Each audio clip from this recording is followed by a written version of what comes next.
Good morning. Happy Saturday. Hope you had a great week. Welcome to part of the Noobs Show. Here we are. My name is Jay Gotti. The man next to me is the OptimusMagnum. Hope you guys have a great weekend planned. We're here to start it off right with some gaming news for you and some good game report information. We're here most every Saturday morning here at 10 a.m. Eastern Standard Time here on the Good Game Report Twitch channel. Thank you for the live viewers we have in the chat today. As well, thank you for everybody who watches on YouTube later in the week at your own convenience and wherever you download your podcast. So, how's it going, Optimus? How's your week been? Catch us up since last week. What's going on, man? How are you doing? It's been a good week for me, reselling wise on eBay. I've been to the post office. There was 5 days, well, Monday through Friday. I literally been to the post office Monday, Tuesday, Wednesday, Thursday, and Friday. it's pretty crazy, but I've been to the post office every day this week because I've been selling stuff. And then on top of that, got some games from Shop Goodwill has Did You, but yeah, I've been and if you don't know, Shop Goodwill is kind of like a eBay, but for Goodwill. It's like Goodwill's put their stuff on their own auction site. Sometimes you can get lucky on there, but a lot of people know about it now, so it's kind of hard. But if you time things right or you get things right, sometimes you can get some luck on there. You get some good games. Absolutely. I've been doing some shopping on Shop Goodwill since you guys told me about that too. I've been adding to my retro collection. Was able to stream. I went morning stream Gotti now, so I was able to stream all 5 days this week. And what day was it? Was it Thursday, Optimus, that we got the goodies in? Yeah, I think it was Thursday. Yes. Thursday, we interrupted some Cold War multiplayer with UPS and the U.S. Mail took a giant dump of packages on my porch. So we proceeded to open 8 to 10 packages, a few systems and whatnot. Opened the Sega Master System, which is my first console, a PS3 and a Dreamcast. So it's always exciting to be able to do that. And so I got my PBD on, and if you don't know what getting your PBD on means, guys, it just means you pop out the knife and you're ready to open packages. She does it a little more fluently than I do, but that's what it means to get your PBD on. Yeah. I'm waiting for her to one day have like a butterfly knife and be like, and then just when we rated her this week, she said she's got a knife in every room in the house. And all the guys in the chat were like, about that. What? She's got a sword in the next room. Like, yeah, it's definitely, that's not a house you want to step out of line in, because she's definitely well versed in using sharp objects. Yes, she is. She pretty much she did everything but tell us she was going to cut us if we got out of line. So just behave if you're in PBD stream. She does a great job. She's part of our Good Game Report community here, and definitely one of our retro collectors. She does a lot of collecting, especially a lot of the aesthetically pleasing stuff. So if when you buy a game and you buy the limited edition that comes with a figure or something like that, she's all over those. And has so many.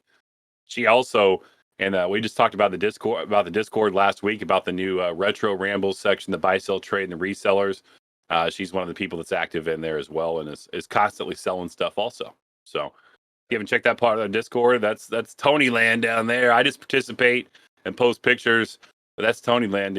Optimus is definitely the king of that area. PBD is definitely another strong player in that space. We got some GGR updates. Tony's going to start us off with the first couple here, and then we got some brand new Good Game Report news I'm going to share with you right after that. Yep. On Mondays, always be sure to check out the Geek Corner stream, and that's with Matt's Geek Corner and Peter Bite. You get your knowledge, your retro knowledge in with Matt's Geek Corner, and you get your competitive side in with when the two of them, face each other off to play some games, or you get the cooperative side as well when they just play games and shoot the breeze. It's always fun to watch, always cool to check out some games and get your trivia on and stuff like that. And everybody has a blast in the chat. This week's game, they're playing Alien Trilogy, which should be really, really, really cool to watch. I don't know which console they're playing that on, but we'll figure it out when we get there. They're always one of them always plays on like the actual hardware, the other one plays on a different. So sometimes they play with the same. But we'll see what happens this time because Peter's been picking up a lot of retro consoles lately. So he might actually be playing this on one of his actual consoles. So that's be really, really, really, really cool to watch. I like that kind of stuff. And of course, there's always raid night. That's on Tuesdays. It's been on. It's supposed to be at 8 p.m. But lately, for the short time right now, I believe it's going to be on at 10 p.m. Eastern Standard Time for a short time. Last week was fun. Actually, I was on it. I was Optimus McBooty, and it was me and Myogenics doing it. I wanted to be called that because Toodles wasn't there.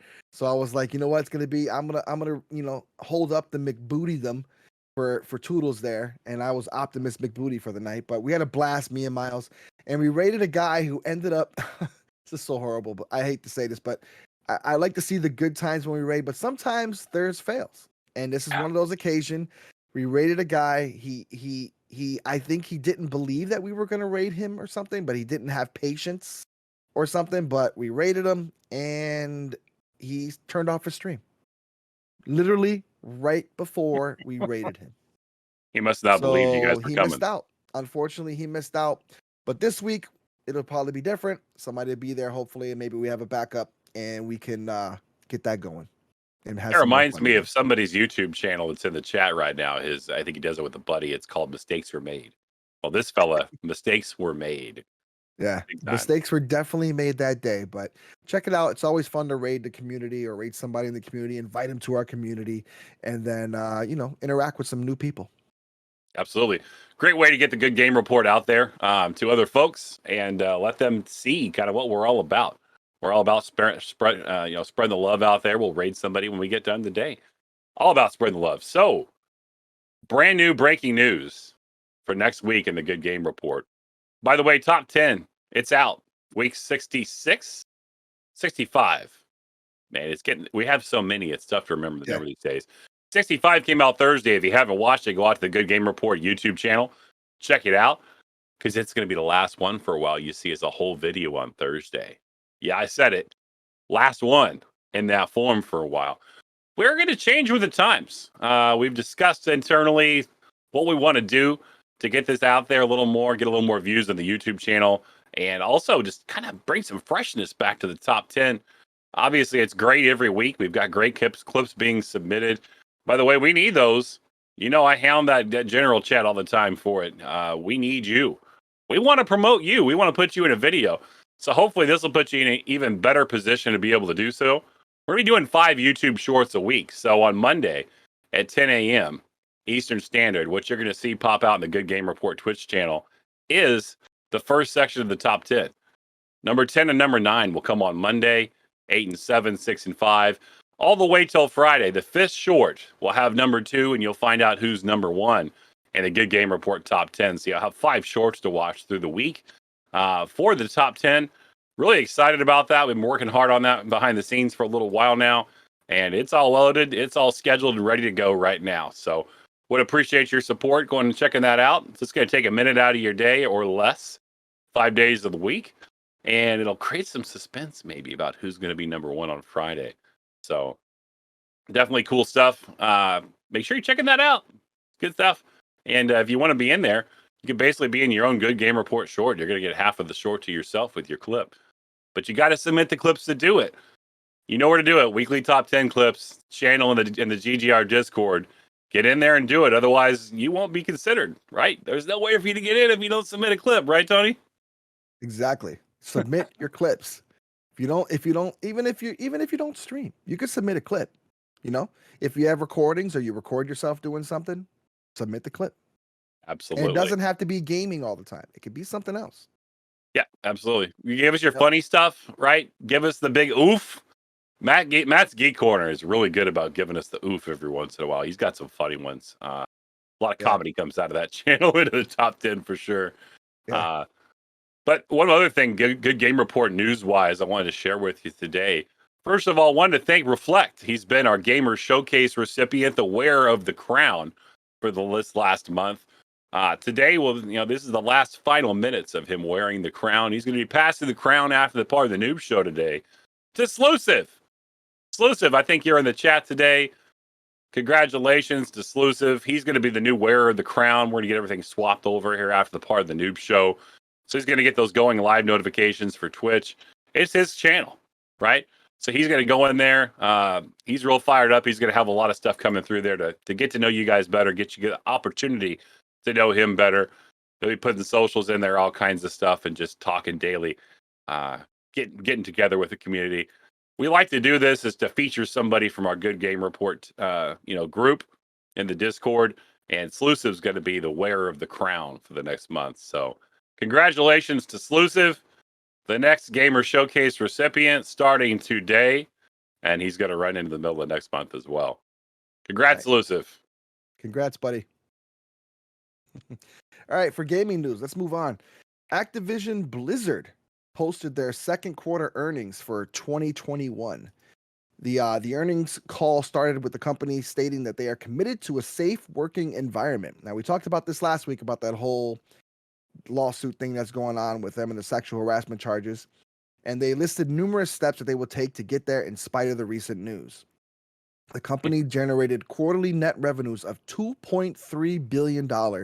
That's up 18.8% compared to $1.93 billion in the same period of 2020. A newer and bigger part of their recent success include Call of Duty Mobile being on track to exceed $1 billion in consumer spending this year. So Call of Duty Mobile actually doing pretty well for them, despite, and I think didn't they say something about Call of Duty Mobile might be either going away or something happening with them? I haven't heard any news about the status of it continuing, but I do know people are popping off using it. It's been a huge amount of growth. You can see there $1 billion in consumer That's spending crazy. this year. $1 Yeah, because billion in the I've first never half of played the Call of year. Duty Mobile, but that's crazy that $1 billion. That's insane. I can't imagine them collecting $1 billion on a mobile game. It's Yeah. just outstanding. I can barely use. I use my controller on this huge screen in front of me. Right. That's enough. That's all I can do. Can you imagine putting my thumbs and fingers on a? Yeah, we have big cell phones these days, right? I mean, they're not small. Yeah. You can put your hands in them, and no, I would just die repeatedly. Yeah, I'm not a mobile player. A lot of people play with controllers on their mobile. Like you Oh can yeah, sync controllers and stuff like mhm. that to it. And some people actually could play with mouse and keyboard. There's devices that you could play mouse and keyboard on mobile. I've seen some that I hold your actually have phone one. too. Yeah, I actually have one. It's a keypad, Hmm. like one of those things you use. It's like a smaller keyboard, and you can attach the mouse to it. And actually, it's for mobile and PC. So it's pretty cool. A device that I have for that. You can take it on the go because it's a small little keypad basically. But I never use it because I don't play mobile games. But is what it is. Which also brings me to this. It's poll week, and our Poll first week, poll. Yep, Tony, our not first here, poll. not here. No, it's not. We're not doing polls. Not that No. poll. I know. Oh, POLL poll week, gotcha. not POLE. For those of you guys out there with that that mentality. But anyways, listen, guys, follow our Twitter, Good Game Report Twitter, and also at PTN Show, our Twitter. We always put up polls during poll week. Not that poll, but we always put up polls, and it's great for you guys to participate. It's great for everybody to just get your answer some questions, have fun, interact with us as well. But the first poll question was, do you play mobile games? And if so, how much do you spend on them annually? And 10 people participated, and 50% of you basically said, I don't play on mobile, which is understandable. A lot of people just don't play mobile games. They have consoles at home. They have their own stuff they do, and some people just don't have time to play mobile games. But 30% of you said, I spend less than $50.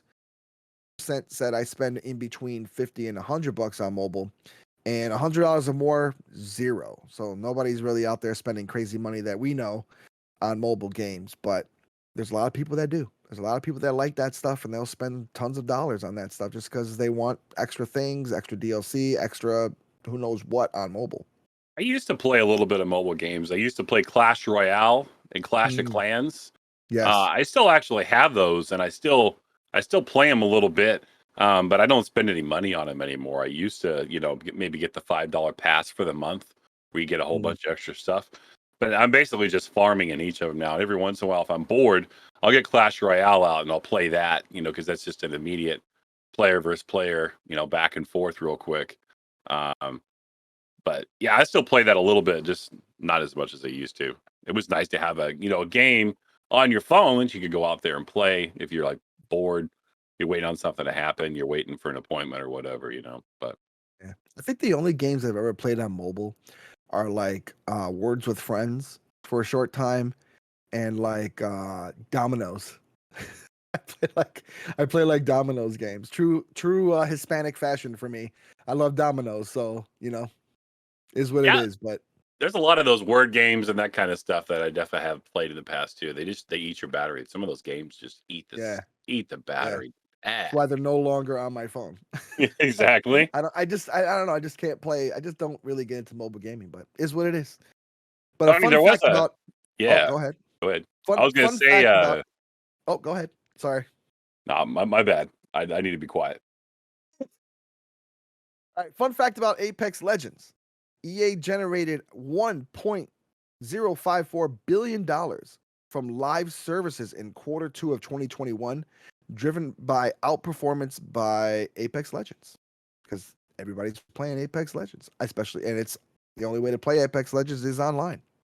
Crazy because you got Activision and Blizzard. Obviously, they got quite a few games. EA does as well, but we know Activision Blizzard is a much bigger company with a lot bigger, lot more banger games that bring in revenue. Obviously, right? So Yep. their quarterly net of 2.3 billion USD above that we talked about there. EA did a billion on its own, and I don't know what the percentage is, but I bet a very high percentage of that is Apex Legends. So it was just a kind of a fun fact this week to kind of throw in there. Apex is doing very well, and this is quarter two information. Who knows what quarter three is going to look like after people started bailing on playing Warzone? The big streamers streaming Apex now and creating even more interest in the game with season 10 coming out. So can't wait Yep. till quarter three results and we can see. I really like to look back and see how that changes for EA in quarter three because I bet it goes 75% to 100% more. I bet it almost doubles for quarter three because of just the outcry and the all the Warzone cheating crap and the everything else we've been talking about, right? Yep. And it also sets a precedent. You're going to see a lot more Battle Royale games come out That's right. because they see this kind of revenue that Battle Royale brings in with Warzone, Apex Legends, the originals PUBG and players or PUBG originally and stuff like that. So you're gonna see, and Fortnite, of course. Sorry, you're gonna see a lot of these games, more games coming out. Absolutely. Yep. Moving on to gaming news. Twitch Chief Operating Officer or Twitch COO, Sarah Clemens announced that she was leaving the company in 2022, January of 2022. So in a town hall meeting this last week, she will leave the Amazon-owned game streaming platform in January 2022. She joined in January of 2018 after previously being in the role of COO at Pandora. She has worked at LinkedIn and Microsoft in various roles as well. Clemens did not mention why she would be departing the company, other than she has had the privilege of joining several boards over the last few years and have really enjoyed the opportunity to help founders grow their businesses. So I'll be focusing on that and consulting work, she said. What does this mean for Twitch? And are there signs that point to trouble? Or is this just another CEO running their path at the current company and looking for a new challenge? Just some interesting questions you have there, Tony. Like, what is the path there? Is this just another because you see C titles run a chain at a company, right? They go in there for 3 to 5 years. They're really good at something. They clean something up. They make something more efficient. Then they go on to the next project. Is it that? Or is there something deeper here inside Twitch? We had tinfoil hat controversy last week. I just couldn't help but bringing this back in this week. What's the real reason why you're leaving, Sarah? What's going on at Twitch? Right? It could be she's just going on to something else. Since she's got a track record, obviously you mentioned she Yeah. worked on LinkedIn, Microsoft, Pandora. Could just be her MO. Could be just Yep. something that she's going to do and take on her next challenge. But Yep. That's the new thing now. So gone are the days where people stay at companies for 20, 25 yeah, years, unless you're at a profession like police or firemen sure. or something manufacturing or something like that. We're gone are those days where you stay at a company for long periods of time. Nowadays, executives and you know analysts and people like that they move on. 3, 4 years they move on, and it's just kind of the thing to do in the industry. It's good to show all the work that you're doing at different various companies. It makes you look good, and companies want to bring you aboard. And I guess the advantage to that is maybe you get a higher salary at the next place, more perks, stuff like that.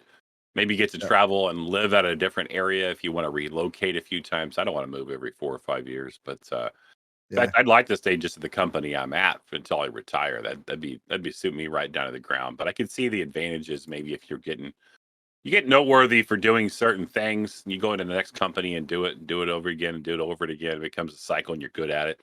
Then so be it. Do it. I mean, baseball players do that. Basketball players do that. Become free agents. They take their talents to another team. Where the exactly. money's at. So see titles do it too. Apparently. Continuing gaming news. So Esports Observer has reported they've been kind of watching the Twitch stats as they've compiled for the first half of 2021. They have the hours watched list for the first half of 2021. So going to kind of skate through those games real quick. Maybe some surprises, maybe not. But we're going to go from 10 to 1. In 10th place, Rust, which kind of came on the scene a little bit there. People were playing some Rust, kind of an Mhm. open world setting. 29.15 million hours watched in the first half. Also, I'll be looking to see second half of the year because Apex Legends ran ninth on Twitch. Ninth with only 31.62 million hours watched. CSGO came on eighth with a little more than that. In fact, they're 31.62 as well. They're just the remainder was a little bigger. So CSGO and Apex about the same. No shocker here. Minecraft, 47 million hours watched in the first half on Twitch. Valorant, however you want to say it. I just stick with Valley because I don't know how the game's pronounced. 47.83 million. Coming in at number 5, Fortnite, still a player. Even though Mhm. we trash Fortnite and everything, there's a lot of game out there, and watching Fortnite must come from the younger audience because I'm not watching Fortnite too much unless what's one of my favorite streamers, like maybe a Kimbro Plays or somebody like that likes to play Fortnite or Makud. That I'm watching the streamer, not the game. Number 4, Call of Duty Warzone, 58.69 million hours watched. Just edges out Fortnite by a little bit. Not going to be surprised by the next one here. Number 3, League of Legends. It jumps all the way up to 94.79 million hours watched. That's a The huge game will gap. never go away. Won't go away. It just Nope. lives and lives and lives. Yep, People love forever. watching League of People Legends. love that game. It's definitely one of those stuck on games. Speaking of a stuck on game, this is probably one of the most stuck on games in recent history because they won't make another one. Grand Theft Auto 5, 105.89 million hours watched. That's a ton of watch time. Yeah. I know Mild Genix streams it every once in a while. He's got some mods and whatnot that he uses also, and that can make things entertaining, different to watch. Uh, but still, that's number 2, 105.89 million hours watched the first half of 2021. And Yeah. then anybody can guess this one. It's not really a game. It's just what you put on your screen when you're just talking or doing things like that. Just chatting. By far the largest, 158.48 million hours watched of just chatting. So if we were doing some quick math here, we could probably take 6, 10, 9, 8, and maybe 7, combine them, and it doesn't do more than just chatting at number 1. That's So crazy. People like to just watch people stream and talk. absolutely, it's all about content creation. Something like me. Sometimes Mhm. I just like to watch the creator. I don't care what they're playing. I just want to watch them interact with them. They're Yeah. entertaining and whatnot. It's the kind of creator I'd like to be. Uh, but we got a poll. No, we got a poll question. Mm. I had a poll question on the Good Game Report Twitch channel this week. Instagram pointed it to you as well. So we asked, what do you watch the most on Twitch? So we got some interesting results here. So we provided the answers of Apex Legends, COD Warzone, and GTA 5. So of that makeup, Apex Legends with 25% of the vote, 6.3% to each COD Warzone and GTA 5, and then 62.5% of you said something else. So we got some individual comments here. OptimusMagnum, retro for me, you know it. Well, you know. You know Matt's it. Geek Corner, same thing, retro. Probably should have put retro in there as one of probably would have won. And then Rebel Warwick, I tend to watch for the streamer, not necessarily the game. So that's what we should all be aspiring to. I mean, the game can bring people in sometimes, but if they're in there watching for you, then that's the ultimate goal, right? You want them to be able to do that for sure. Had some interesting news about Twitch come out later this week, Tony. Do you know more about that? Yep. Twitch is apparently going to finally, I mean, it only takes a few years for this to happen, but they're finally going to give streamers a chance to know why they ban them. So instead of just giving you the ban hammer, knocking you off of Twitch, and just, not telling you why, not giving a reason, not ever saying why, they're finally about to get a little cleaner, basically. So starting on Monday, the company announced that it will include the name and date of the content that violated platform rules when it issues a ban. How nice of Finally. Twitch to finally give some information when they ban somebody. You think they're going to give people like Alinity and Dr. Disrespect the reason finally too, or do you think they already found out those reasons? I don't think they did. I think these people crazy. are telling the truth. I don't think anybody gave them a phone call and said, "Hey, by the way," because you look at some of these reactions when it happens. They're all live on stream, and all of a sudden they're not. And you see the reactions. It's like, what's going on? So I think this is just this is so typical of Twitch. I know we're streaming on the platform right now. Twitch, please forgive me, but I'm giving you straightforward feedback. Why weren't you doing this before? In what world can you hold someone accountable for something and not tell them what they did wrong so they can improve? Come on, Twitch. This is basic coaching one-on-one. If you're going to give accountability, you have to tell them what went wrong. Now, this is about making it public for everybody else to see, then that's something different. But it's our experience and our perception that you guys aren't even telling people when you ban them in the first place. You're just letting them ban, and then you might give them a hint around the bush or something later as to what they're doing, expecting them just to know what happened. Because I know plenty of people have been banned from Twitch, and it's not hot tub streaming. It's not all this stuff recently, right? It's other things. If they don't know, how do they fix the problem? Basic coaching one-on-one. All right, Exactly. Twitch, I'm I sorry. think they're I'm going to scared. on my rant. I think they're chicken. They're scared. They Like are. they're scared of like conflict or something. Like, you know what I mean? Like they don't love want the conflict. smoke. Like they don't want to either they're scared of lawsuits or they're scared of something because they just say bye and then they're like, well, if we don't say anything, then nothing can happen. Right. You know what I mean? So I don't know, but maybe now maybe they took a while because they were trying to write out the language of why they were banning so that they can finally come out with everything and not have to worry about getting sued.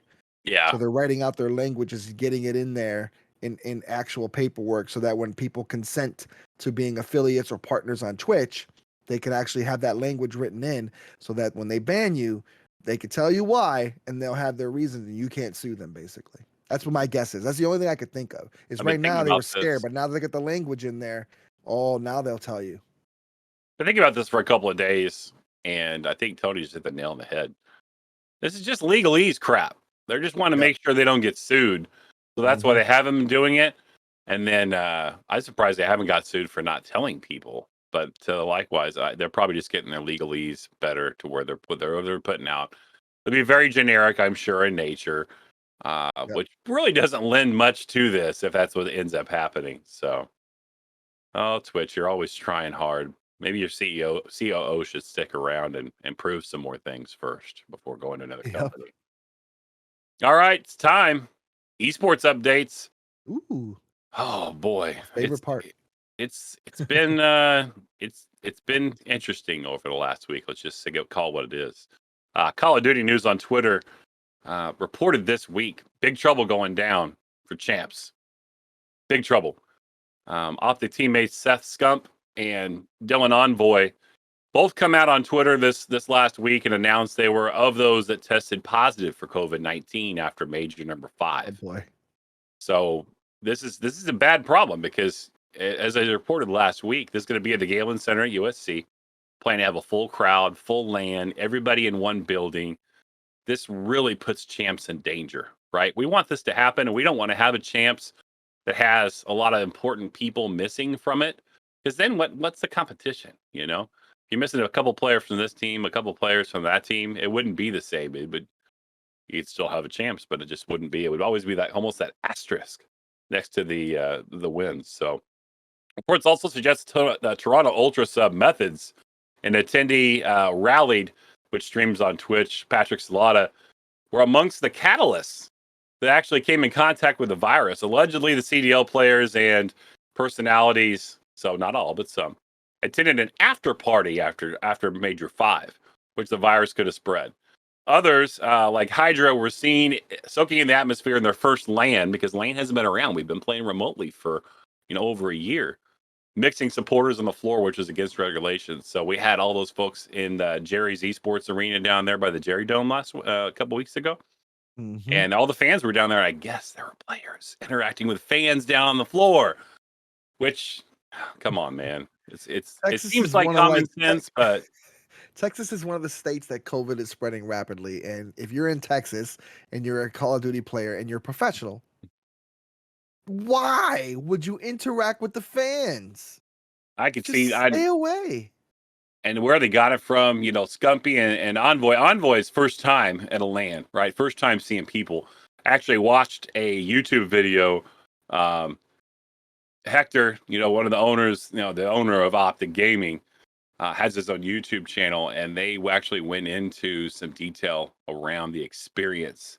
And we're talking to Envoy and some other guys about what that looks like. Your first LAN, your first in-person event, and what the crowd brings noise-wise. When you're sitting in the chairs up there and you're playing, and when plays are made, how the structure underneath you, the desk that you have the computers are on, and everything, like, it shakes. It visually it shakes your very body, right? So I guess they got a little ahead of themselves, interacted a little too much. There's 3,500 tickets sold for the Galen Center coming up, and that's coming up this weekend.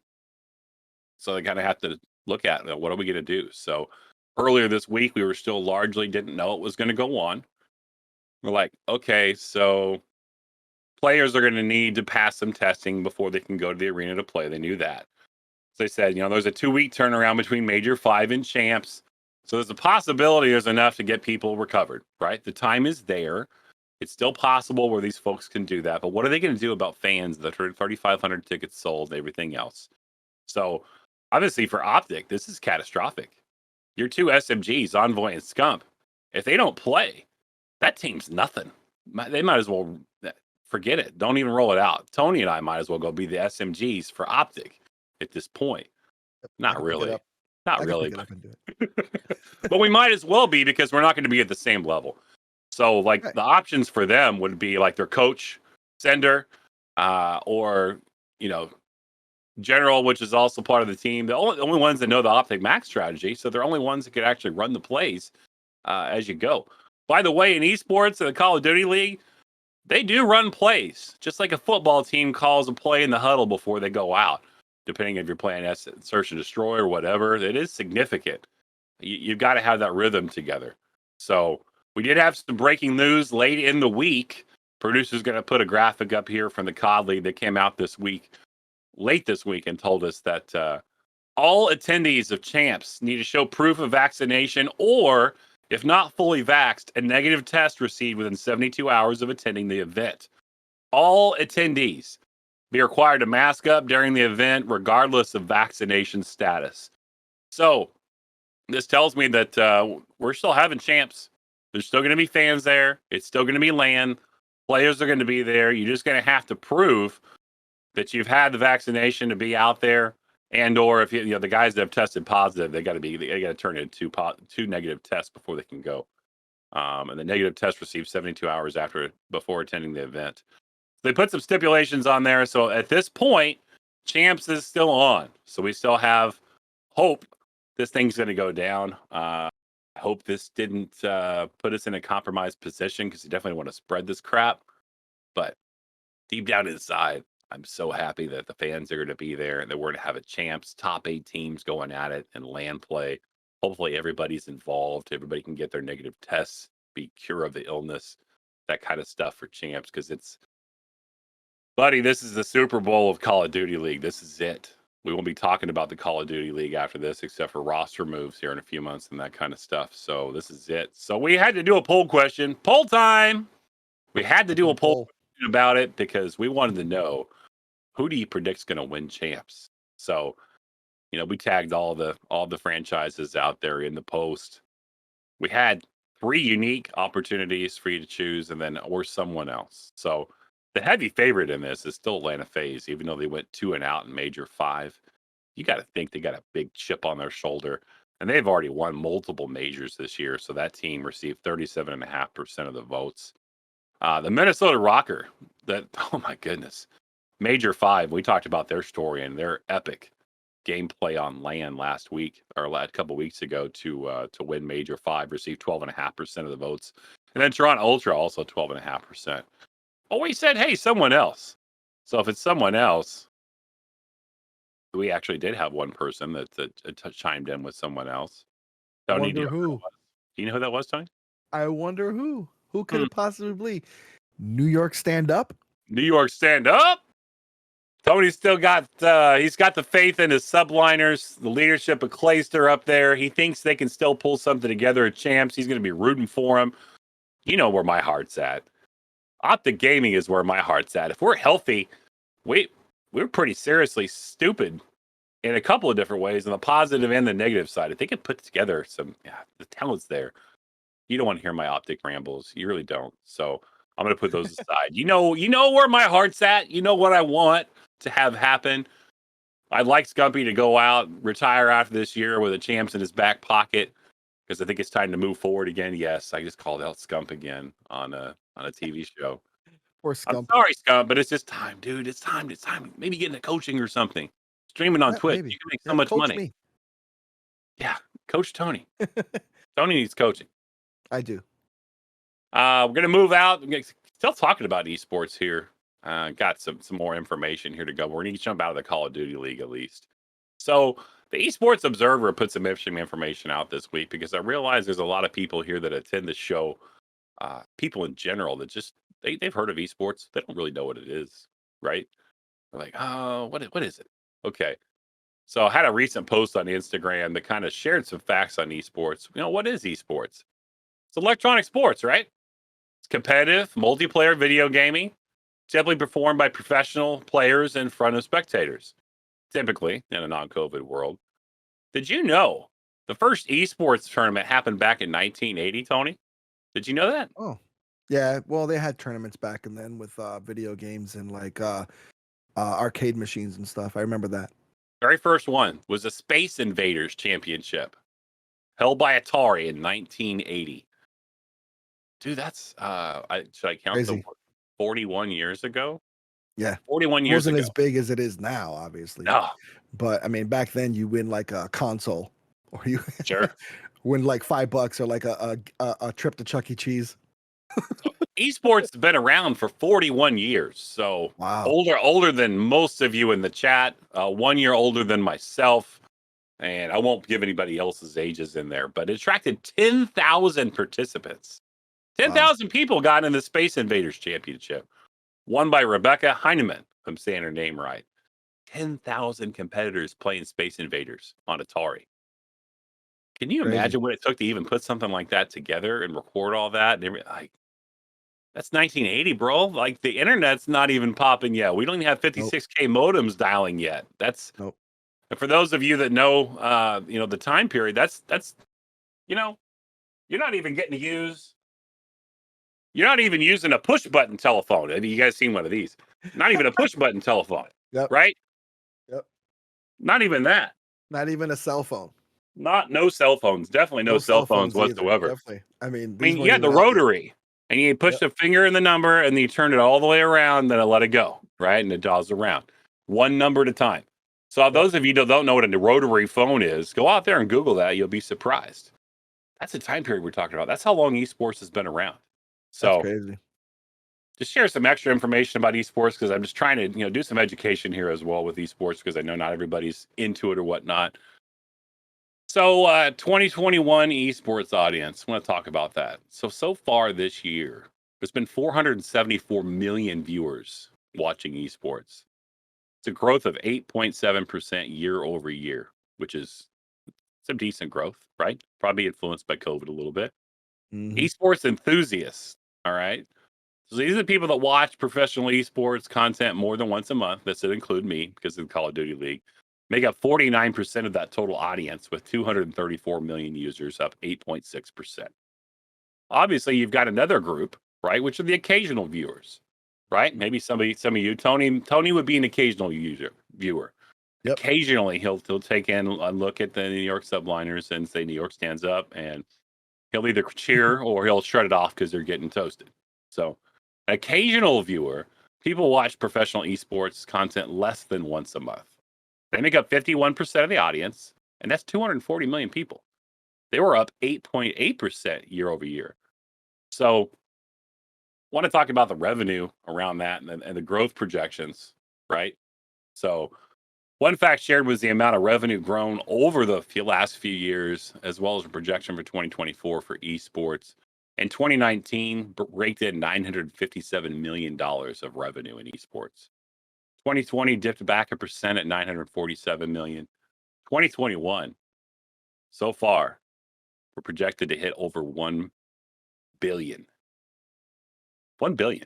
1.084 billion, which will be up 14.5% year over year. So you're going to see a lot of growth there in the esports revenue. They're capitalizing on it, right? I mean, this is becoming popular. So they predict by 2024, they're projecting $1.6 billion in revenue from esports. That's crazy. 11% increase from 2019 to 2024 is what they're saying, based off of projections and growth and everything that's going on. We talked about the Discord a while back about esports being in the Olympics. We had some strong feelings to both sides of the coin. Fact of the matter is, folks, esports is around. This is a big, huge thing. This is not something that you can put down with some comments. It's a real thing, and you're going to see it out there a lot more. So obviously, you don't have to watch it if you want to. You got free choice, right? You choose whether to wake up and get out of bed every morning. It's your choice. But wanted to share just kind of the gravity of what's happening on the esports right now and how big it's getting. It's not just a small thing anymore. I mean, eventually this is going to take over the NHL, the hockey league as a major sport here, especially in the United States, in terms of revenue, in terms of people watching it. Watch out, because this is going to become a major thing out there, right? Obviously, the NHL is a specific hockey league, right? Esports is very broad, right? Has many different games on the side of it, but just try to give it some notoriety here. So had to follow it up with a Twitter question, of course. So poll time. Got another poll for you. So we asked the question on Twitter this week: do you watch esports? So when we looked at it here, we said, okay, we're going to label this kind of like the graphic went. Do you watch it once a month, multiple times a month, a couple of times per month, or never? Well, 50% of you said you never watch esports. That's fine. That's kind of where the climate's at right now, but it's changing. It's quickly changing, as we can see with the numbers there. A couple of times a month at 0%, multiple times a month, 40, and then once a month, 10%. So the majority never, and then multiple times per month. I think I was probably part of that 40% when I voted in the poll, because I'm definitely going to watch it more than once a month. So enough esports. I know I just filled you with all kinds of esports, COD League, everything. It's my passion. It's what I like. Want to get into some other esports here. As COD League settles down, we're going to probably have to do some reporting on some other stuff. So look forward to giving some other leagues some attention here in the near future. I think it's time to move on to Retro Corner with Optimus, though. Retro's always fun. Sure. Well, a new mini console was announced. So if you're aware, there's like these little mini consoles that come out every now and then. They had the mini NES, the mini SNES or SNES, the Genesis, the PS1, the TurboGrafx 16, the Commodore 64. There's tons of them. There's tons of mini consoles out there, basically. If you can get your hands on one, it's awesome. I have them, of course. It's everything except the Commodore 64. But the latest one is called the Retro Mini Amiga 500. So it's going to be called the A500 Mini. The latest throwback mini console is paying homage to the home computer, the Commodore Amiga 500. And basically, it's the same company that made the Commodore 64 Mini. The collector's item or conversation piece will cost $139.99, which is probably the most expensive of the ones that I've seen so far, because all the other ones were definitely not that price. when it goes on sale in early 2022, the 35th anniversary of the PC's launch. Players can also side load their own games with a USB stick, which is awesome. They did the same thing with the C64 Mini. A news release from Koch Media or Koch Media Retro Games parent said the A500 Mini will have a full WHD load support as well as game save feature to help you finish those punishingly difficult classics. Classic gaming fans will find 25 Amiga staples in the A500's onboard library of games. Among them are Interplay's 1991 hit Another World, 1993 point and click adventure Simon the Sorcerer, Steampunk Run and Gunner, The Chaos Engine, which was later ported to home consoles of the day, and Team 17's 1995 hit Worms. Everybody knows about Worms. Probably if you've played some retro games, you know about Worms. Worms is on a lot of different consoles and stuff, which launched a franchise about almost 24 sequels and spin-offs. In addition to the 4 games mentioned above, the A500 Mini will also include Alien Breed 3D, ATR All-Terrain Racing, Battle Chess, Cadaver, Kickoff 2, Pinball Dreams, Speedball, Brew Deluxe, and Zoot. Ninja of the Nth Dimension, with more titles to be announced later. The A500 Mini will have a total of 25 games on board at launch, and that's it. It's going to be a really cool console. That's actually something that I am going to grab because it got a lot of games and you can sideload games. So anything you can get where you can sideload games, I like it because it's easier. I wish the other minis did that, but they don't. Yeah, I mean, this is way back, right? This is the Commodore 64. Yeah, Like yeah, this is super retro old school. Like this is before I was born. This thing was yeah, out, right? In the late 70s. You yeah. know, Tone was just a little tyke. He probably didn't even have one or plan Nope, one, right? nope. Never even heard of it actually. This is rare space here, so it's kind of cool that people are still bringing stuff like this back to educate us on what was out there, and so we can enjoy it too if we want to. So Yeah. pretty cool stuff. Fun games, fun times too. It's fun. It's fun playing these older games and consoles and seeing what people used to play back in the day. But seeing it in better graphics too. Because I mean, these have HDMI outs and you could play them on your flat screen. They look better that way rather than that old screen that they used to have. Technology is an amazing thing. I'm so happy that we have it, and Yeah. sometimes I hate it. Sometimes I just absolutely hate technology. I wish I could put my cell phone away and never have a cell phone and just have to rely on a house phone. But man, when it comes to this space, technology is so amazing. Love it. So we talked last week about about heritage auctions, about the grading companies that are hooked up with them. You know, copies of video games that are sealed in the box, selling for lots and lots of money. Well, guess what? More has happened. Rare copy of Super Mario Brothers sold for $2 million last Friday. 2 million bucks. So there's a new twist to this. I want to break it down for you a little bit. This is a little different situation. So a company called Rally actually has investors, right? The company named Rally is who bought this $2 million copy of Super Mario Brothers, the highest price ever paid for a single video game. So this keeps getting crazier and crazier. And like Tony said last week, great. Another game that's going to sit in a box and nobody's going to play it, right? What good is that? I'm 100% on page with that, by the way. So Rally is getting investors, right? So if you're familiar with like a professional sports franchise, right? So I use the Kansas City Chiefs, for example. You know, Patrick Mahomes owns a, well, is that my cat? Yeah. Sorry, kidding. We can't talk right now. If you want to be on part of the noobs, you gotta put yourself down as a special guest. Sorry about that. He's not approved for being a guest on the Today's Show. But anyway, like Patrick Mahomes is a 10%, 15% owner in the Kansas City Royals, right? He bought into that. So he's a part owner of the company. So you understand kind of where I'm going with this. It's a little different. So they have investors that will invest. They will sell shares of a game that they buy. So they bought this for 2 million. Then they have a group of investors that buy shares of that. So Tony, you might own 25% of that. I own another 25%. The producer's got bigger pockets, so he owns 50% of it. So when you go to sell that game, you have multiple people investing on that big purchase.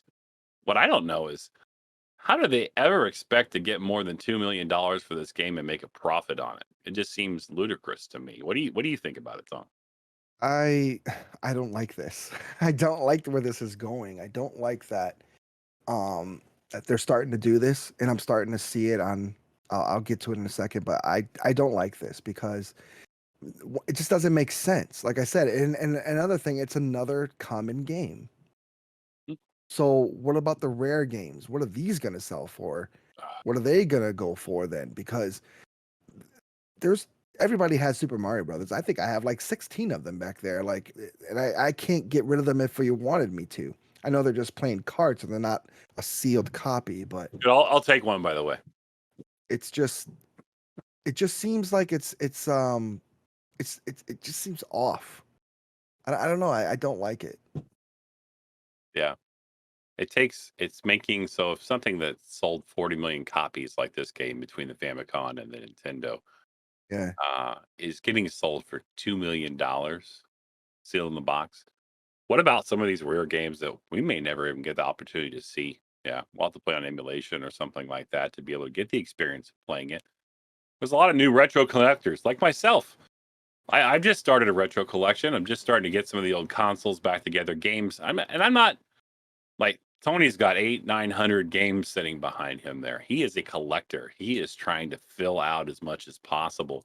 I'm just trying to get a few games that I remember playing that I like and enjoy to play. I want to play again. But some of these games I would like to get a copy of and play for the first time. And I'm also scared, knowing that if a game like this that's not rare at all, 40 million copies sold of this game originally. yeah, If it's going for that, what's going to happen to some of these rare games we may never get to see? Some people yeah. may never get to play. And my concern is two things. The first being these people looking for sealed games. So I'm starting to see YouTube channels that I've watched previously. They're shifting towards every time they go out, they're asking game stores and asking pawn shops and asking places, do you have sealed games? And they're literally looking at the seals and grabbing just various sealed games. Doesn't matter if they're old, new, popular, rare, nothing. They're just grabbing sealed games, and it's a trend. And I'm starting to see it now. And they're all sending them to WADA to get graded immediately to WADA to get graded. Like if the seal's any bit good, they're sending it off. And I'm noticing that trend, and I'm wondering if they're in on it or if they know something that I don't or what's going on.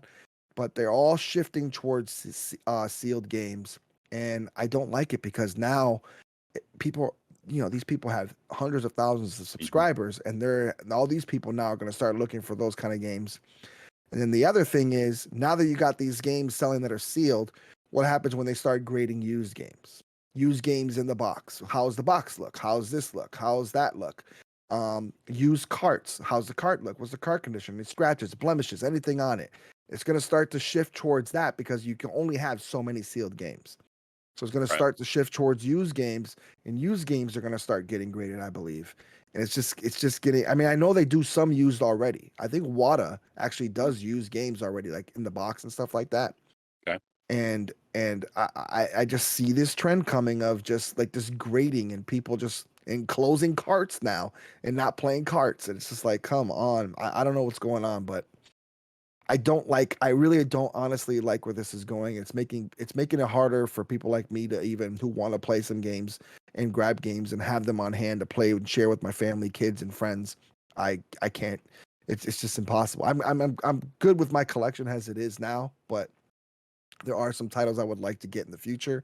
Sure. But this is becoming a little much. A little overboard. A little Yeah, overboard. It's all about money, and it's not about what it's actually about. This isn't a retro collecting isn't about money. It's about actually playing the games and reliving part of history. I got yeah, that Sega Master System shipped to me. That was my first console I ever had that I owned myself. I'm not intending to keep that and sell that years later for profit. I want to play the dang thing. I want to yeah, revisit what it was like to be in, third grade playing a Sega Master System for the first time, playing Hang On and Outrun and Shoplifter and Shinobi. I want yeah, to relive that. I don't want to buy it so I can sell it later for a profit. I think they're getting yeah. a little twisted up here. True collectors enjoy like exactly what you said. They pick up the game, they pop that game in, and they're literally brought back to their childhood.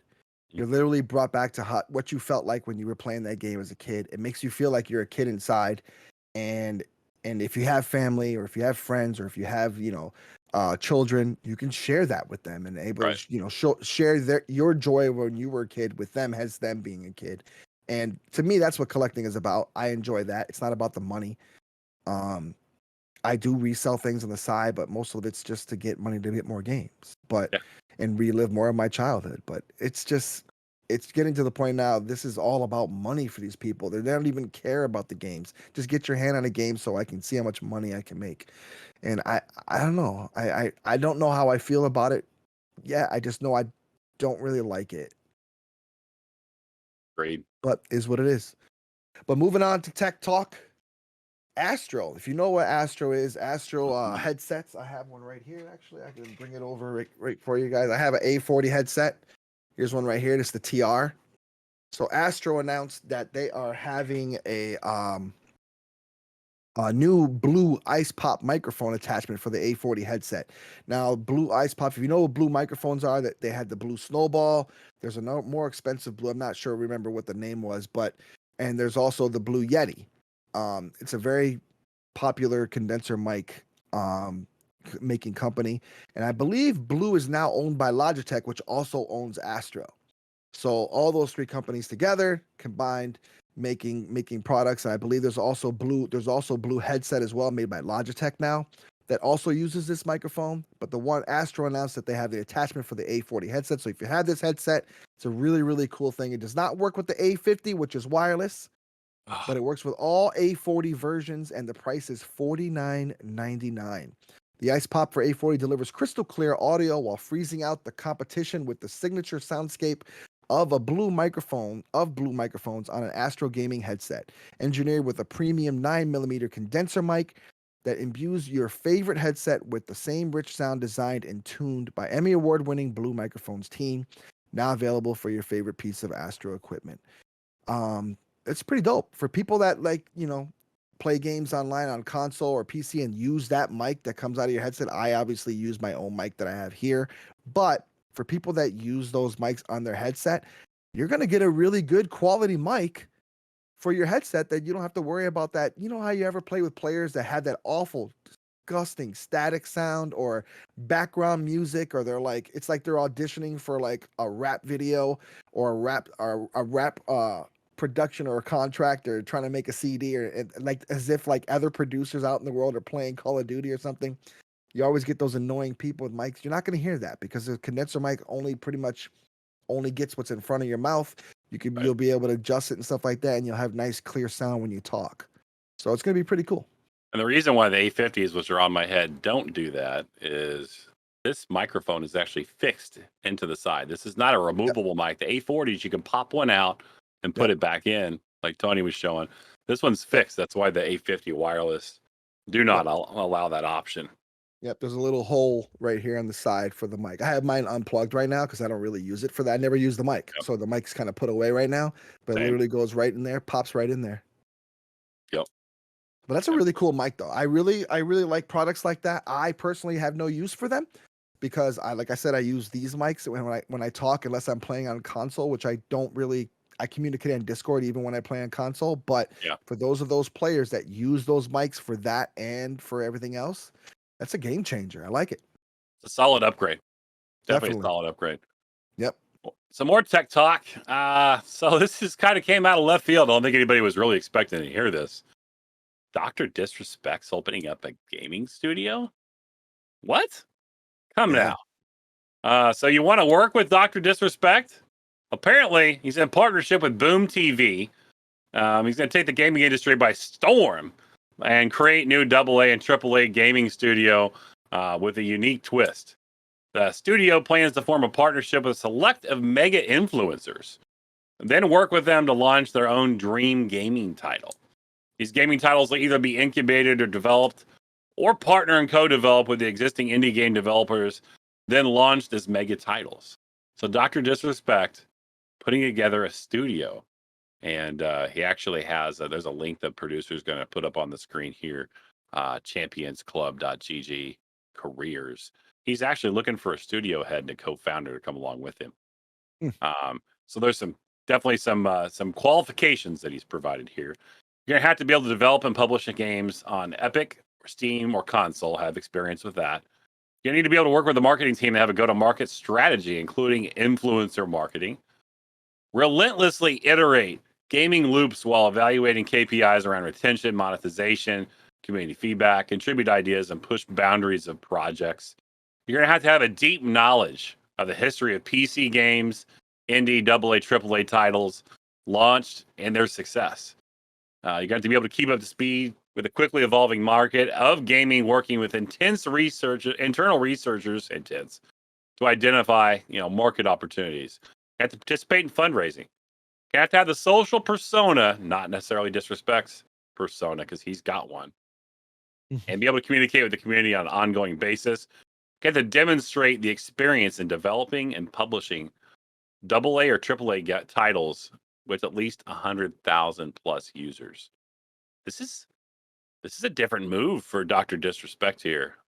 This is nobody's doing this. He's already talked about, reaching out to Nick Merckx and a whole different bunch of different big personalities, like I was talking about above, mega influencers like those folks, right? To create their own dream video game. What do you think about this, Tony? This is kind of cool, actually. I think. Yeah, I pretty much saw this coming. A lot of these guys, like Dr. Disrespect, he used to work for a gaming company years ago. Do you know what his name is? Guy Beam. I believe he worked on Call of Duty projects before in the past. I believe it was Black Ops, the original. If I'm not mistaken, it was Black Ops. I could be wrong, but you can look him up, Guy Beam. But that's his real name. Yeah. But Dr. Disrespect, he's one of those guys that when he streams, if you've watched his streams, he talks about games. He talks about what should be in games, how games should work, how games should function. Why is a game bad, or why is a game good, or what makes games this and that. I saw this coming. I actually saw something like this coming because he has that brain mentality of, I can make a better game than you. I can put a team together. I got the money now to do so. I want to put a team together, get the best guys I can find, and make some AAA titles on my own that will blow these guys out of the water. I have to have them compete with me as a game developer now. And now's the time to do it when games like Call of Duty are having trouble with their hacking. Why not? Apex is having a little trouble with some of their hacking originally, which hopefully now has stopped. There's other games too. PUBG is kind of falling off. Fortnite's kind of semi falling off. Yep. But there's a way for him to, get some people together, make something that combines maybe elements of all these great titles and put it into one game where he can make something good, or maybe make some other games. And he's got the money, he's got the brains to do so. I mean, he's not just Dr. Disrespect for any reason. He's been doing this stuff a long time, from YouTube to now streaming.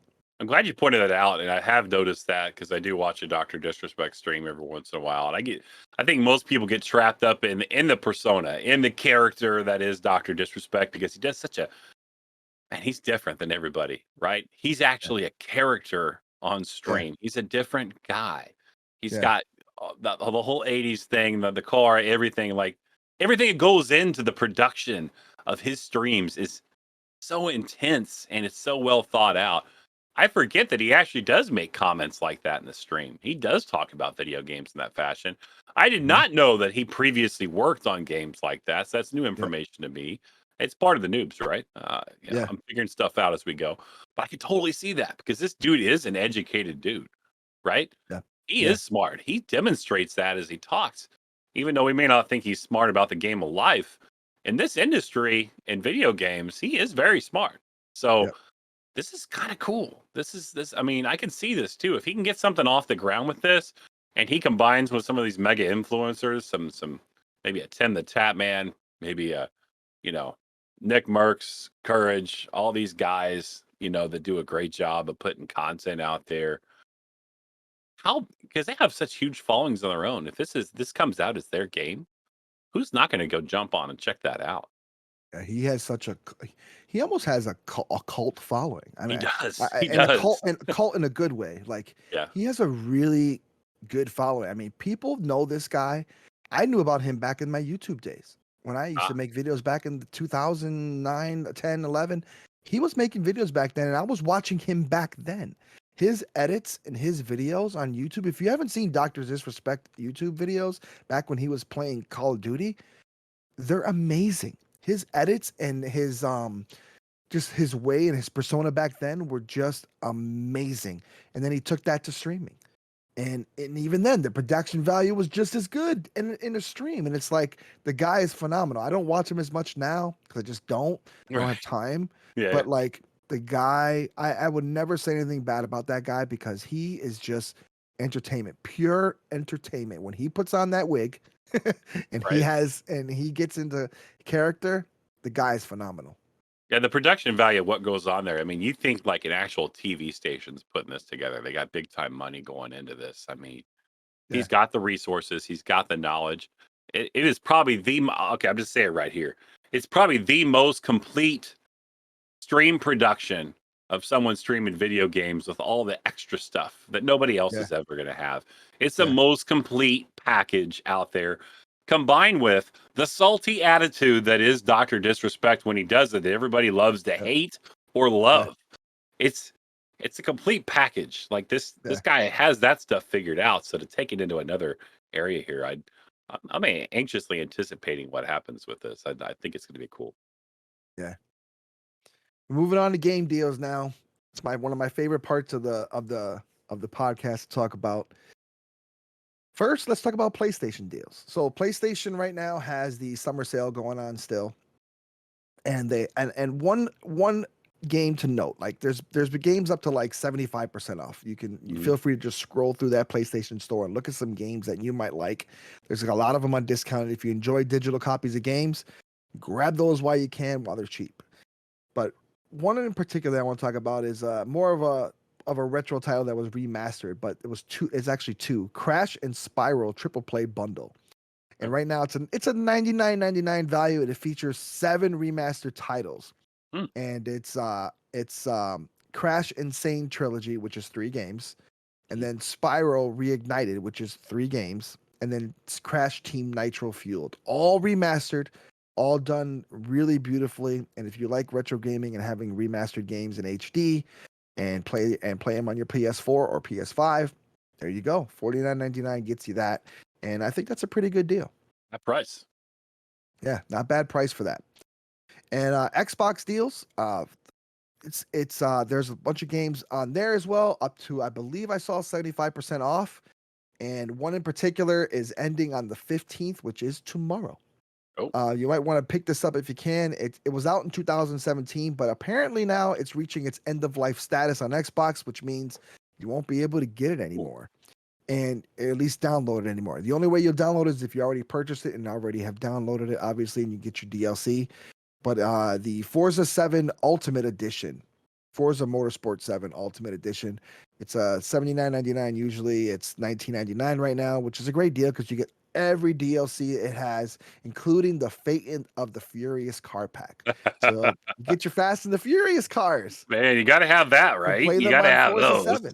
Yes, that's the one main reason why you should get that game. For $20 and being able to drive those cars, it'd be awesome. All right, and the last but not least, we were talking about battle royales earlier. I was mentioning this. Naraka Blade Point on Steam is a 60-player action battle royale offering players insane mobility powered by parkour and grappling hook, a vast arsenal of melee and ranged weapons, and a roster of characters with powerful abilities. Transform yourself into a gigantic, I don't know how to say this, Vajara warrior, and crush your enemies for $19.99. That's the standard edition. There's other editions too. There's another one for $39.99, I believe, and $49.99, or $29.99, and I think $49.99. It gives you like extra things for your characters and stuff like that. But this is a cool battle royale. You have a fully customizable character. You can fully customize your character, and it's more like a fighting game battle royale where there's a little less shooting. There's a lot more like sword play and fighting, and you're using abilities to fight people. You can team up with people and play against other people in this battle royale. And it, so far from what I've seen from the from streams that I've watched, it is really, really good looking and really, really cool. The only gripe that I've seen so far about this game is that it's not free. It should be free. It should be entry level free. Period. It should be free, and that's why people people. That's the only reason I've seen thumbs down on this on Steam. People, every comment that you read, a thumbs down.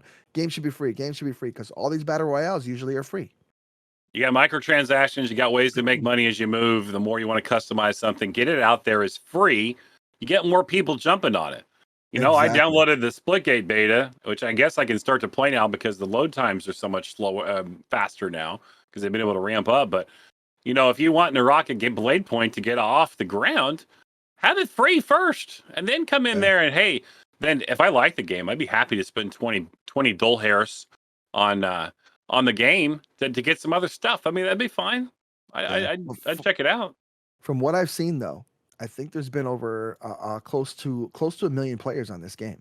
Wow. So they're getting people. People are still, despite the complaining, people are still paying $20 to play this game, and people so far have had good reviews on this game and they're liking it. It's a different approach to BR with the fighting and the way they do things, and also the cool thing about this is you fully customize your characters. You make your character look the way you want it to look, not just some given character to you. Mm. And people love customization. I know I'm one of them.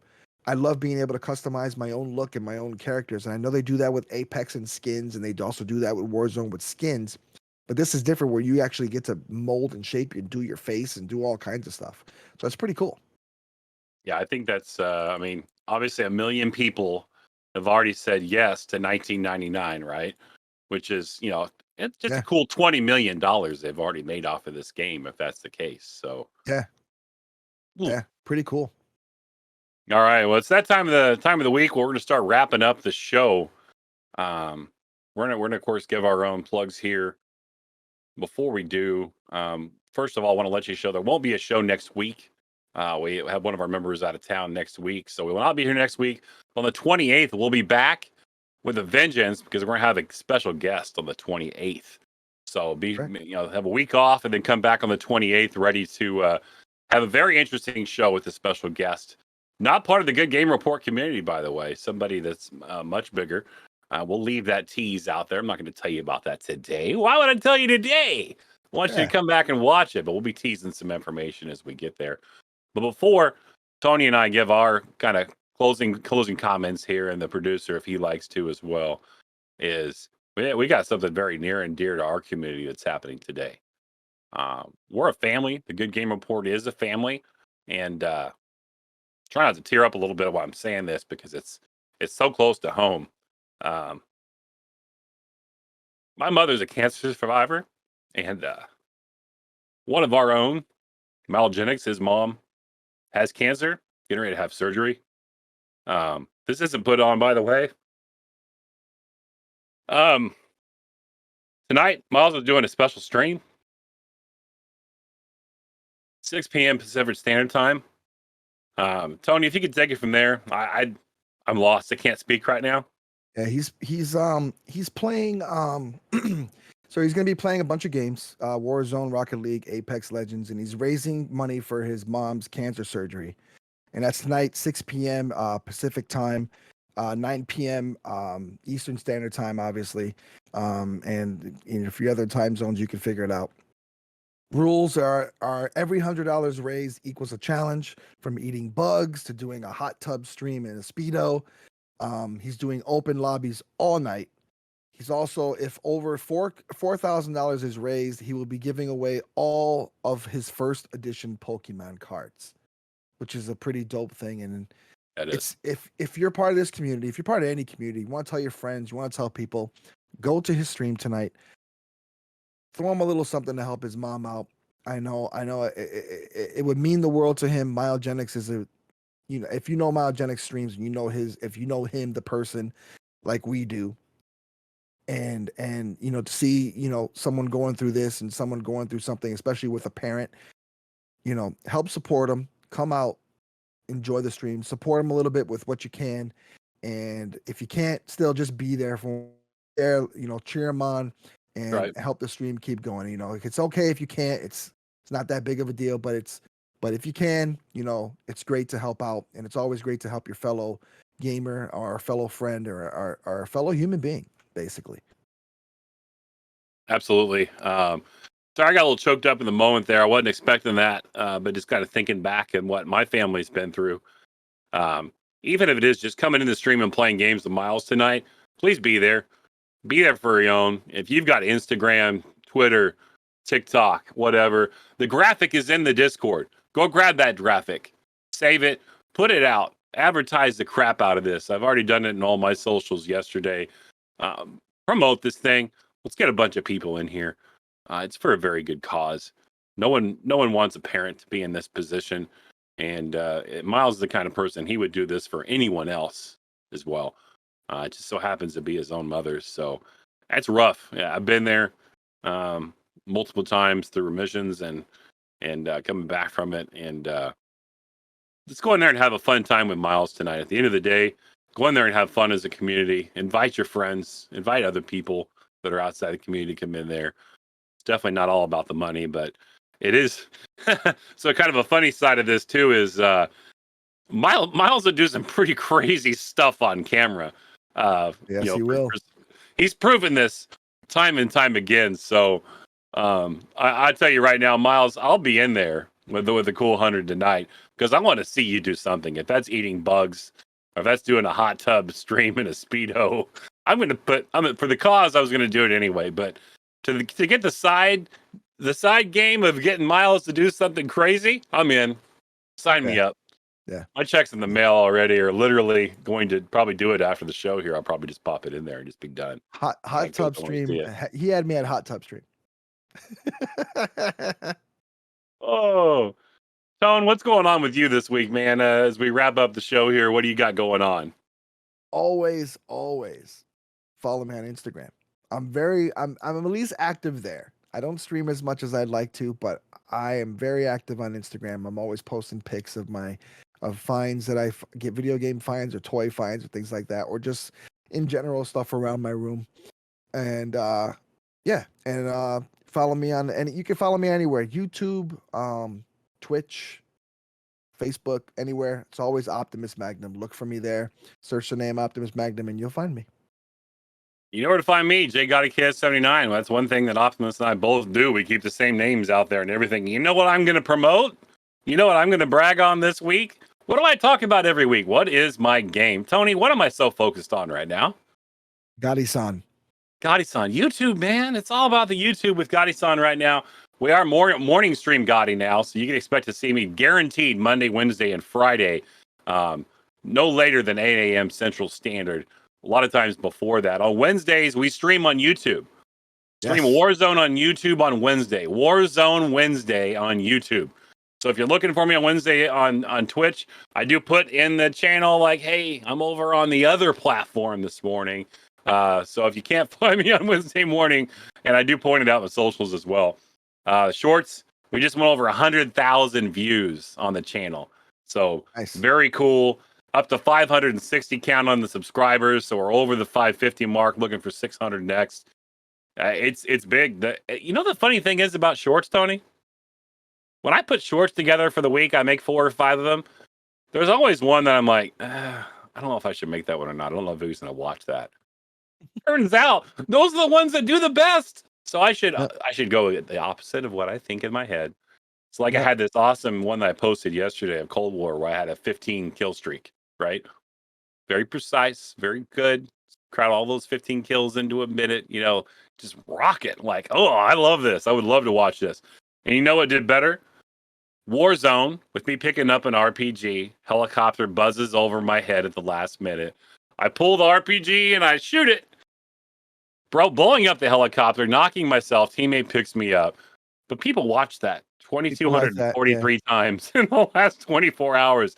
I'm like, there was not really any content other there than a helicopter broke it up. So it's fine. I'll give you the quick rundown. It's because people like quick action and they like rare things. Yeah. Anybody can watch somebody with a 15 kill streak. There's a billion people have done it. And there's so many YouTubers out there that showcase how good they are, but none of them show the comedy side or things that are funny or funny, quirky things that happen in the game. And those are the ones that get the most views, in my opinion. I still gotta go get the Dingleberry clips from last week because I think that'd be a gold mine. based off of what I cleared you to use my word. My word is Fluffleberry. Well, we said That's it my on new stream. word. We said Dingleberry on stream Yep. in the comments. So I'm gonna have to go back. I just got to find some time. Maybe tonight I'll go back there and look for that. The producer, if you want to come in, you want to talk, tell us what you're up to. We saw you streaming last night. You were actually showing some of the Minecraft, kind of some of the back end as you were tuning some of that stuff up. There he is. Hey. There he is. Peter Bite, married Peter Bite, by the way. Yeah. Yeah, I was streaming last night, did some Minecraft back-end stuff so people can see what I was doing. I'm working on getting on streaming again. Working on getting better at socials. Got some things planned out that I just got to go into. But other than that, you can follow me on PeterBite __. I'm going to put a link on there. I finally got a link sorted Two out. underscores. Two underscores. Just two. One. You go raid the wrong guy with one. Yep. 2 underscores. Other than that, check out Matt's Geek Corner on Matt's Geek Corner. Geek Corner. I don't know why I said his full name. Don't check out Matt's Geek Corner. You can check him out too, but Matty Geek. but yeah, check out Geek Corner on Monday. We're playing the Alien Trilogy again. Other than that, keep it brief. Go check out Miles' stream. That's all I want to say. Just pop in there if you can support. Do it.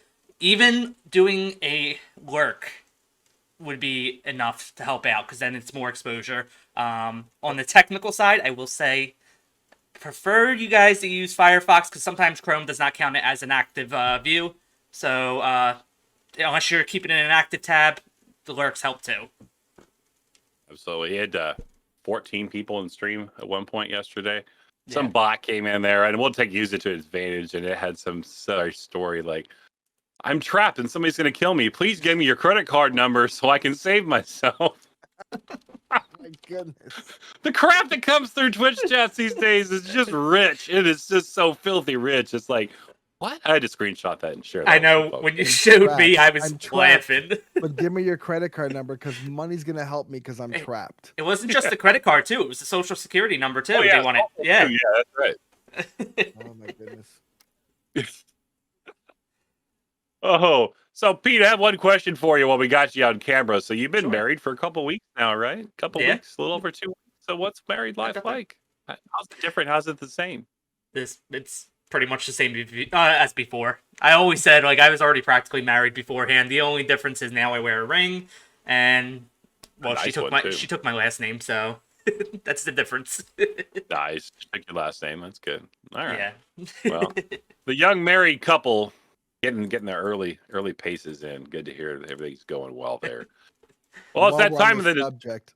Sorry, while we're on the subject of marriage, I just want to say that in 2 days, me and my lovely wife, if anybody can see that there, me and my lovely wife will be celebrating our 7th year anniversary. Ooh, who's that young kid with your wife in the picture? I don't know. He was my stand-in. Oh, yeah, my body double. When you guys got the glamour shot done of the wedding picture, you had someone stand in for you in the picture. I see. Yes. Yep. Oh, that's why I have him looking sideways, not exactly straight, because you got to make sure that the complete. If you saw the straight face, then you'll think then you'll know it wasn't me. I'm the old married man. We'll be doing it in September here. On the 27th, we're going to be 13. So Baker's dozen this year. Let's go. It seems like just yesterday too. That's the crazy thing, Pete. Is what I would say is you've been married for a couple of weeks. It's going to be 15 years before you know it, and then it's going to have a 25th and a 50th, and you're going to be old, and it's going to be like, wow, where did time go? Went too fast. Goes by fast. Plenty of cool stuff happens when you're being married. Obviously, there's advantages to being single as well. All you married folks out there, keep it up, keep doing your thing. So it's time to rate, right?